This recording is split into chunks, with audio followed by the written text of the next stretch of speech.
Olá pessoal, estou aqui de volta, graças a Deus, para trazer mais conteúdos para vocês.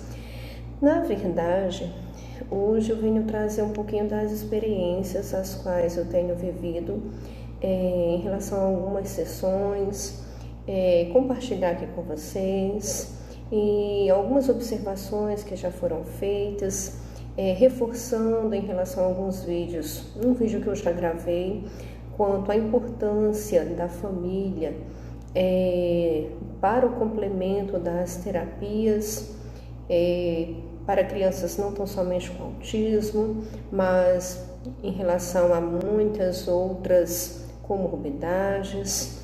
Mas vamos citar um exemplo hoje que vai ser o autismo, sim, que foi de uma criança que eu atendi. Na verdade, que eu estou atendendo. Então, recebi uma mãe encaminhada por uma professora, posso assim dizer que é uma professora muito preparada. Eu costumo dizer que ela não é uma professora apenas, mas uma verdadeira terapeuta, porque ela é quem sempre tem um olhar diferenciado, ela consegue ir além onde a criança precisa. E assim ela se angustiou e direcionou essa mãe até mim, e ouvi os relatos dessa mãe, porque assim, a criança tem autismo, tudo para desenvolver, mas a mãe não sabia como melhor fazer para que essa criança desenvolvesse as suas habilidades. Assim começamos o processo de avaliação. Ainda estamos no início das avaliações, mas esse início já foi o suficiente para eu ter uma ideia do que realmente acontece com essa criança.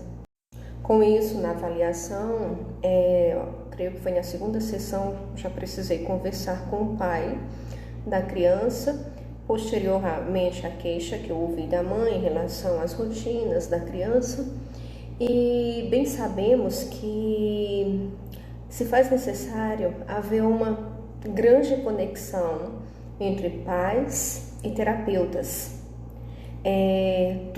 Hoje em dia, os terapeutas, eles não trabalham apenas ali no consultório, atendeu a criança e dispensou. Não, tem que haver um encontro com esses pais, tem que haver a conversa, as orientações, porque essas sessões têm que ser contínuas.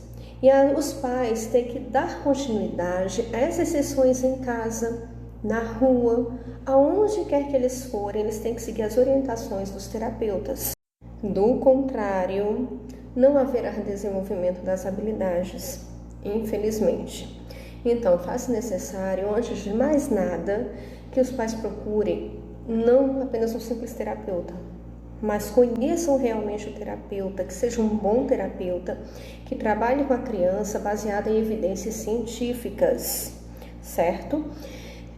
Que seja um terapeuta que não apenas trabalhe de forma isolada, mas trabalhe com esse conjunto, trazendo a família para a terapia, incluindo essa família para que essa família saiba o que vai trabalhar posteriormente, para que, se for o caso, assista até uma sessão, uma possível avaliação, uma intervenção, para que ele possa ir aos poucos compreendendo como ele tem que ser trabalhado. Esse terapeuta tem que treinar esses pais, bem como orientar professores e, se possível, até treiná-los também, porque eles darão continuidade a essas terapias, eles terão que saber como é trabalhado aqui e assim aplicar em salas de aula. Aí você me pergunta, Josi, e quando esses pais de forma alguma fazem? Quando esses pais não conseguem? Ou quando um faz e o outro desfaz? Isso acontece. Acontece, eu posso falar que eu estou vivendo essa situação no momento.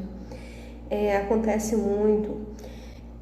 Estou vivendo justamente com essa mãe, uma mãe muito dedicada, por sinal, mas infelizmente o pai não colabora com a situação. E o que eu achei interessante, quando ela me procurou, em momento algum ela disse que ele tinha culpa. Falou em relação a algumas situações, quanto à rotina, que a criança precisava organizar a rotina, mas no ato da consulta eu fui descobrindo algumas outras coisas muito importantes. E eu vi que, além de avaliar a criança, faz necessário avaliar o pai também. Com isso, já foi mudando um pouco o percurso da minha avaliação. Eu precisei marcar uma sessão, um encontro online com a mãe desse pai da criança. Sim, para saber o que aconteceu com a infância dele, como foi o desenvolvimento, porque era algo preocupante esse comportamento dele. Tudo que era orientado pelas terapeutas anteriormente e foi orientado por mim no dia do encontro que eu tive com ele, assim ele fez de uma forma totalmente contrária. Isso me deixou surpresa. Então, com isso, foi preciso passar a avaliá-lo. Para eu chegar até ao comportamento da criança, fazer as devidas mudanças, necessário se faz trabalhar esse pai também. Se não trabalhar esse pai, não tem como trabalhar a criança. Então, podemos assim dizer que essa mãe, ela está com 2 crianças para serem trabalhadas. O que nós temos que compreender, buscar por essa compreensão, é o porquê que ele faz tudo o contrário do que é solicitado, que ele faz tudo diferente, o oposto do que vem a desenvolver a criança, a quem ele quer atingir. Porque tudo que tem a ver com o desenvolvimento da criança, ele faz diferente. É como se não houvesse uma real compreensão, ou como se ele tentasse atingir essa mãe, como uma forma de atrair a atenção dela para ele também. Com isso, hoje, eu tentei aplicar uma técnica projetiva com ele, que ele se comunica super bem, atende aos nossos pedidos, mas o que eu percebi que quando eu solicitei para que ele desenhasse a família, esse se esquivou. A mãe estava presente e ele preferiu desenhar os números. E falando cada número, pintou, apresentou, mas a família ele resistiu. E eu percebi que não era um comportamento comum, já que ele atende aos pedidos. Aproveitei a oportunidade e perguntei à mãe se tinha havido algum conflito. Ela simplesmente me respondeu: sempre, todos os dias. E eu perguntei se a criança tinha presenciado. Ela disse que sempre. E a criança fica angustiada, fica tentando retirar o pai, tentando preencher com outras situações para não haver a discussão. Porque todo e qualquer diálogo que a mãe tenta termina em uma discussão causada pelo pai. Então, com isso, não mais insisti para a criança desenhar, porque eu já tinha compreendido o que estava acontecendo com essa criança. E o que eu quero mostrar para vocês. Pronto. Esse trabalho aqui realizado por mim não é simplesmente um trabalho psicopedagógico, onde eu vou olhar apenas a parte psicopedagógica, a parte cognitiva da criança. Não, eu vou muito além. Eu vou olhar o que é que está acontecendo no coraçãozinho dessa criança. O que é que essa criança está sentindo. Por quê? Porque se eu não trabalhar primeiro essa parte, não tem como eu trabalhar a parte cognitiva, não tem como essa criança desenvolver aprendizado, não tem como essa criança ter um bom comportamento. Então, onde é que está o problema? A raiz do problema é que nós temos que encontrar. E como terapeuta sistêmica, a minha responsabilidade, o meu compromisso é ir na raiz do problema, que é familiar. Sim, se uma família estiver doente, não tem como essa família conseguir curar uma criança. Então, esse trabalho vai se resumir apenas na criança? Não. Eu vou conseguir sozinha? De forma alguma. Eu vou precisar ir muito além. Preciso ir muito além de mim.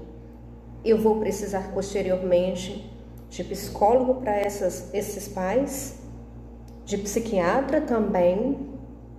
Sim, se faz necessário que os pais tenham esse acompanhamento. A mãe é super consciente de tudo, muito preparada. Agora vamos buscar para trabalhar esse pai juntamente com ela, até porque esse apoio com a família é de grande importância, tudo para o melhor benefício da criança, para que a criança possa desenvolver da melhor forma e que consigamos ao longo do tempo alcançar nossos objetivos, que consigamos a participação desse pai, que consigamos amenizar as dificuldades as quais ele sente entre organizar a rotina e as terapias da criança, aplicar as sessões em casa, dar continuidade ao que é orientado e assim nós consigamos o bem-estar de todos, que é o que mais nós almejamos, não é? Eu espero que vocês tenham gostado desse vídeo. Qualquer dúvida que vocês tiverem, seja em relação ao autismo, alguma outra comorbidade de crianças, alguns problemas familiares, vocês fiquem à vontade, pode mandar vídeos para mim que eu esclarecerei as dúvidas assim que possível, tá bom? Um grande beijo e que Deus abençoe vocês. Tchau, tchau!